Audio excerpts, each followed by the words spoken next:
Une simple pomme, pomme rouge. Oui, une simple pomme est tombée d'un arbre.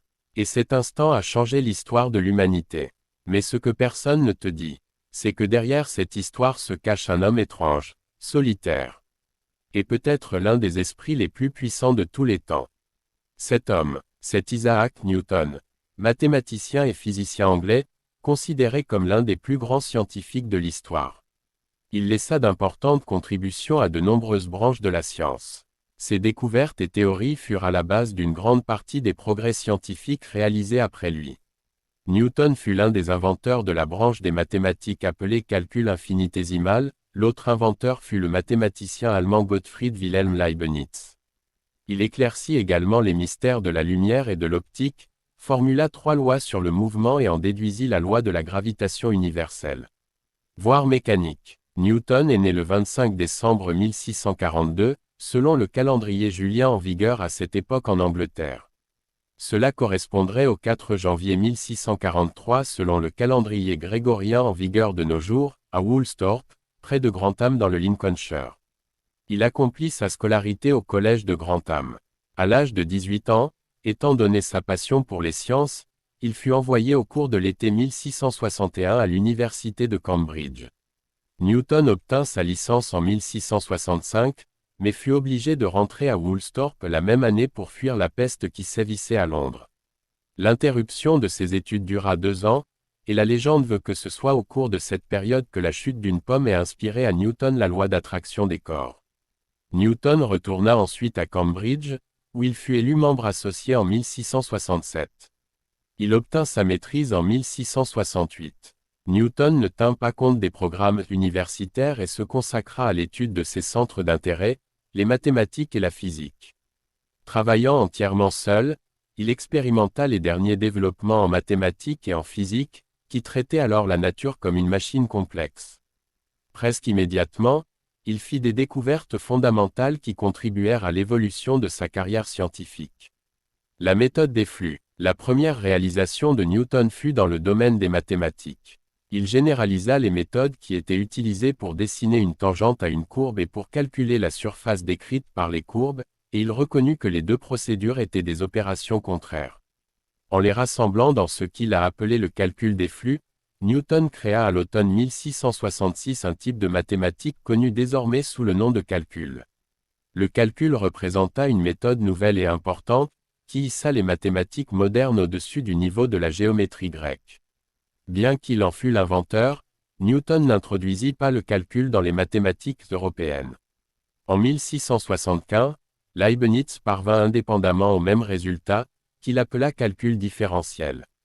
Leibniz fit alors publier sa méthode et il en fut reconnu unique inventeur jusqu'en 1704, date à laquelle Newton publia une explication détaillée de son calcul des flux. Craignant les parutions et la critique, Newton garda pour lui sa découverte. Cependant, ses capacités étaient suffisamment reconnues pour lui valoir une nomination, en 1669, à l'université de Cambridge, au poste de professeur de mathématiques. Optique. L'optique fut également un centre d'intérêt pour Newton.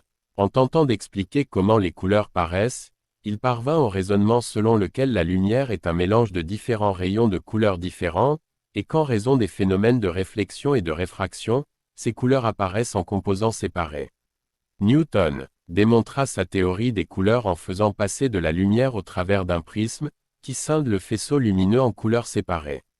En 1672, Newton envoya un bref exposé de sa théorie des couleurs à la Royal Society de Londres.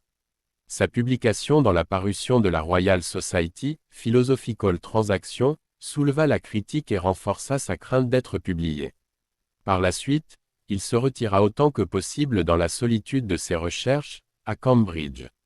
Cependant, en 1704, Newton publia Optics, ouvrage qui expliquait en détail ses théories. Les Principia. En août 1684, la solitude de Newton fut interrompue par la visite d'Edmund Halley, un astronome et mathématicien, qui s'entretint avec Newton du mouvement orbital.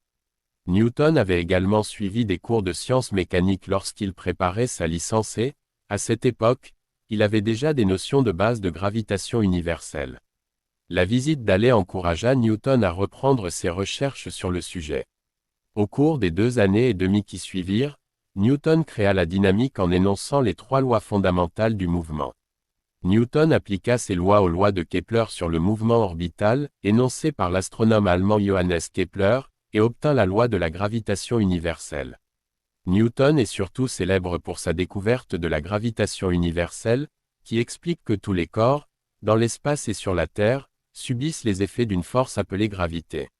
Il publia cette théorie dans son ouvrage intitulé Philosophiae Naturalis Principia Mathematica, paru en 1687. Ce livre marqua un tournant dans l'histoire de la science. Il marqua également la fin, pour son auteur, de sa vie retirée. La parution des Principia fut aussi l'occasion, pour Newton, d'un fâcheux épisode avec le philosophe et physicien Robert Hooke. En 1687, Hooke déclara haut et fort que Newton lui avait volé une idée centrale du livre, que les corps s'attirent avec une force inversement proportionnelle au carré de leur distance. Cependant, la plupart des historiens rejettent l'accusation de plagiat formulée par Hooke. La même année, Newton organisa la résistance de Cambridge face à la volonté du roi Jacques II de faire de l'université une institution catholique. Après la Révolution de 1688, qui poussa le roi Jacques II hors d'Angleterre, l'université élut Newton comme l'un de ses représentants lors d'une convocation exceptionnelle du Parlement britannique. Les 4 années qui suivirent furent des années d'activité intense pour Newton. En effet, porté par le triomphe des Principia, il tenta de rassembler toutes ses réalisations passées dans un manuscrit final. Pendant l'été 1693, Newton présenta des symptômes de troubles émotifs graves. Bien qu'il se rétablît, sa période de créativité était terminée. Les relations que Newton entretenait avec les dirigeants du nouveau régime d'Angleterre lui valurent sa nomination à la fonction de directeur, puis de président de la Monnaie royale de Londres, où il vécut après 1687. En 1703, la Royal Society l'élut président, titre qu'il conserva tout le reste de sa vie. En tant que président, il ordonna la publication immédiate des observations astronomiques du premier astronome officiel de la couronne d'Angleterre, John Flamsteed. Newton avait besoin de ces observations pour achever sa théorie sur la Lune. Cette question l'amena à vivre un douloureux conflit avec Flamsteed. Newton s'engagea par ailleurs dans une violente dispute avec Leibniz au sujet de la primeur de l'invention du calcul. Newton se servit de sa position de président de la Royal Society pour demander à une commission d'enquêter sur cette affaire, et il rédigea en secret le compte-rendu de la commission, lequel accusait Leibniz de plagiat délibéré. Newton compila les preuves que la Society publia. Les effets de cette querelle se firent sentir presque jusqu'à sa mort, en 1727. Newton ne s'intéressa pas uniquement à la science, mais aussi à l'alchimie, au mysticisme et à la théologie. Parmi ses notes et ses écrits, particulièrement ceux des dernières années de sa carrière, de nombreuses pages sont consacrées à ces thèmes. Cependant, les historiens n'ont trouvé que peu de liens entre ces centres d'intérêt et les travaux scientifiques de Newton. Voilà, c'est ainsi que se termine l'histoire incroyable d'Isaac Newton, l'homme qui a découvert les lois de la gravité et changé à jamais notre compréhension de l'univers. De la fameuse pomme jusqu'aux grandes lois de la physique, Newton nous montre que la curiosité peut transformer le monde. Si cette histoire t'a appris quelque chose ou t'a inspiré, n'oublie pas de laisser un like pouce levé, de t'abonner à l'arme et d'activer la cloche pour ne pas rater les prochaines vidéos. Dis-moi en commentaire quel autre génie de l'histoire tu veux découvrir ensuite. Merci d'avoir regardé, et à très bientôt pour une nouvelle histoire fascinante. Fusée.